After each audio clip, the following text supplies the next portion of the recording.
Olá pessoal, tudo bem? Vamos dar continuidade à nossa correção da segunda atividade agora. Vou colocar aí na tela para vocês. Então, pronto, vamos lá. Nossa questão fala, em relação ao grupo de medicamentos que atuam sobre o sangue, responda a letra A. O que são medicamentos anticoagulantes? E para citar exemplos. Os medicamentos anticoagulantes, esses fármacos são usados para prevenir a formação de trombos sanguíneos. O que é isso? A gente sabe que fora da veia o sangue coagula. Quando você tem um sangramento, o sangue tem que parar de correr, tem que parar de sair, então o sangue coagula e forma pequenas partículas sólidas para tapar esse buraco e impedir que o sangue vaze. Os fármacos anticoagulantes, eles fazem exatamente o contrário. Eles são importantes para impedir a cascata de coagulação é importante para prevenir sangramento, para prevenir hemorragias no nosso corpo, porém esses medicamentos anticoagulantes, eles servem para que a gente não coagule esse sangue, porque é necessário para alguns procedimentos, para alguns exames, tá? Então, lembra, anticoagulante impede a coagulação do sangue. Alguns medicamentos relacionados a isso, nós temos a varfarina, o AS, que é o ácido acetil salicílico, a própria heparina e o acenocumarol.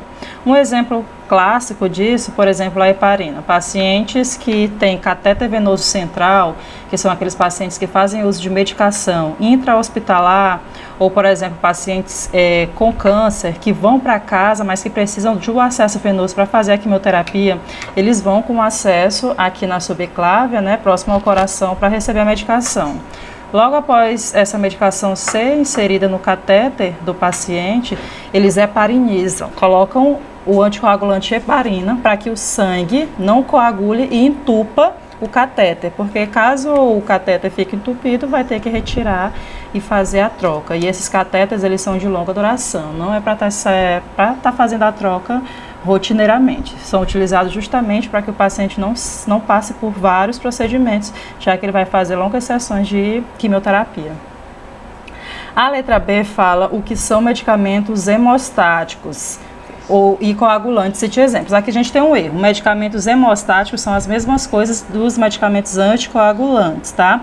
Então a pergunta ficou: o que são medicamentos coagulantes? Os coagulantes fazem exatamente o contrário dos coagulantes. Então, enquanto o anticoagulante impede que pare de sangrar, impede a formação de trombos, o coagulante estimula a formação de trombos sanguíneos para evitar hemorragias. Ou seja, coagulantes são também chamados de antihemorrágicos, tá? Esses coagulantes são utilizados para acelerar o processo de coagulação do sangue, o que vai prevenir a perca sanguínea, pacientes com lesões que estejam sangrando, tá? Um exemplo disso é a vitamina K, ou popularmente conhecido como Canaquion. A segunda questão é sobre os antibióticos. A letra A, como se classificam os antibióticos? Tem muita gente que confundiu. Essa classificação da letra A são duas classificações dos antibióticos. Nós temos as classes de bactericidas e bacteriostáticos. Os bactericidas são aqueles que matam as bactérias. Bactericida, tá? Lembra lá de homicida? Mata a bactéria. Bacteriostático não mata as bactérias, eles impedem a proliferação e o desenvolvimento dessas bactérias. Se ele impede que a bactéria cresça e se multiplique, logo a infecção vai parar também. A letra B fala quais são as classes de antibióticos. Nós temos várias classes de antibióticos, tá? O mais conhecido que foi o primeiro descoberto são a classe das penicilinas, tá? Amoxicilina, entre outras inas, nós temos em relação às classes. Só que eu vou fazer a leitura para vocês de todas as classes. Nós temos penicilinas, carbamapênicos, cefalosporinas, aminoglicosídeos, sulfonamídeos, macrolídeos, fluoroquinolonas, glicopeptídeos, lincosaminas, tetraciclinas, anfenicóis e nitramidazolínicos, tá? Então essas são as classes dos antibióticos. Então a gente conhece alguns desses antibióticos, são muito comuns, que aí é quando a gente entra na letra C, que eu peço que vocês façam uma relação dos nomes dos antibióticos contendo 15 diferentes. Não vou citar 15 diferentes, mas alguns mais conhecidos que muita gente colocou é a amoxicilina, nós temos a carbamazepina, nós temos as ampicilina, zidovudina, nós temos os fármacos com potássio.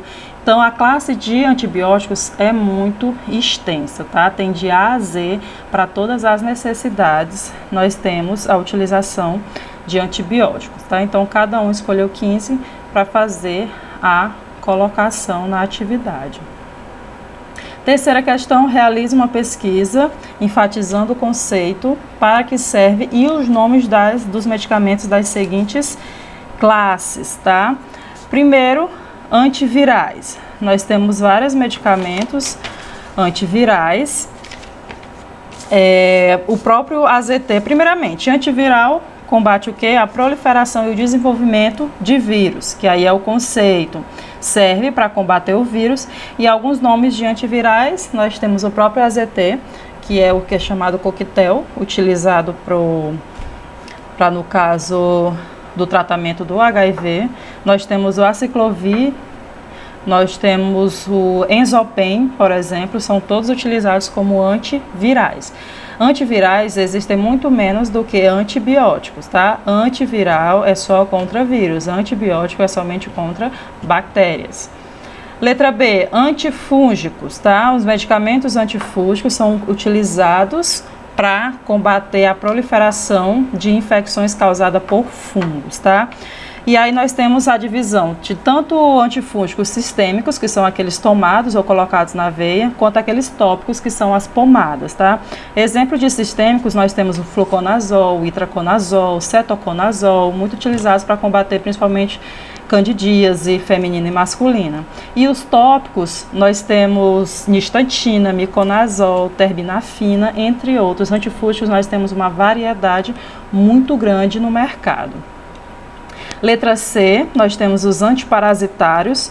Antiparasitários são aqueles fármacos que impedem também a contaminação, a proliferação de parasitas. Podem ser parasitas intestinais ou parasitas de outros locais do corpo, porque a gente sabe que os parasitas têm um ciclo e eles podem parar em diversas regiões do nosso corpo, dependendo de qual for o parasita. Nós temos os antihelmínticos, tá? Nós temos os utilizados para tricúris, para os oxiúris, enfim, para vários tipos de infestação por vermes no geral.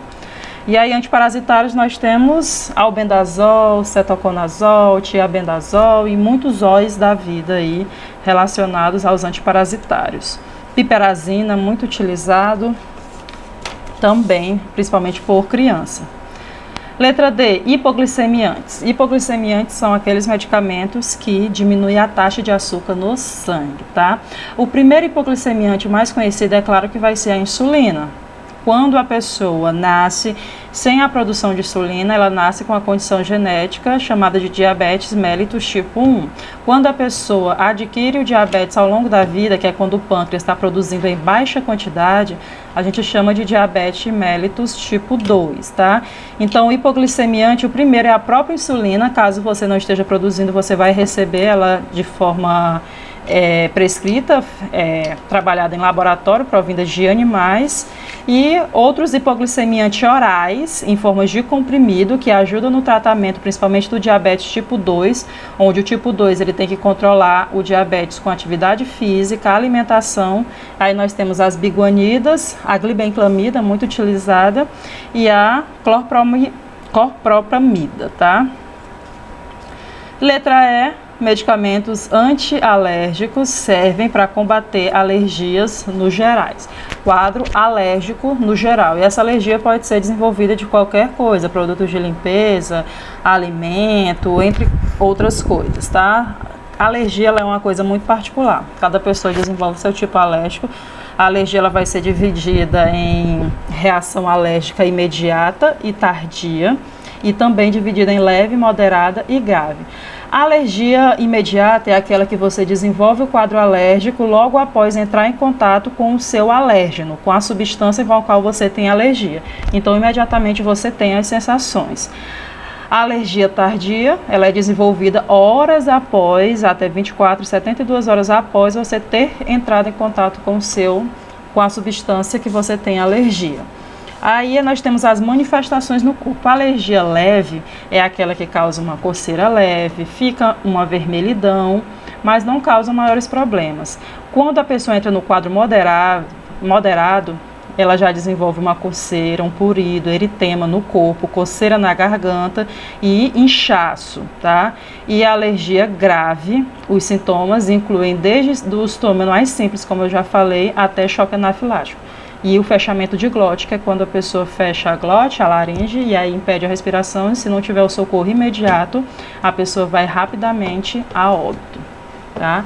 Então, exemplos de antialérgicos, já ia esquecer de dar, nós temos o Alegra, dexametasona, Fernegan, Polaramine, diprospran, loratadina, enfim, a quantidade de antialérgicos é muito grande no mercado e a gente encontra tanto esses antialérgicos sozinhos quanto associados com outras medicações, tipo paracetamol. Então, basicamente, essa foi a atividade avaliativa 2. Qualquer dúvida, no privado do WhatsApp. Eu agradeço a atenção até aqui. Deixa eu fechar.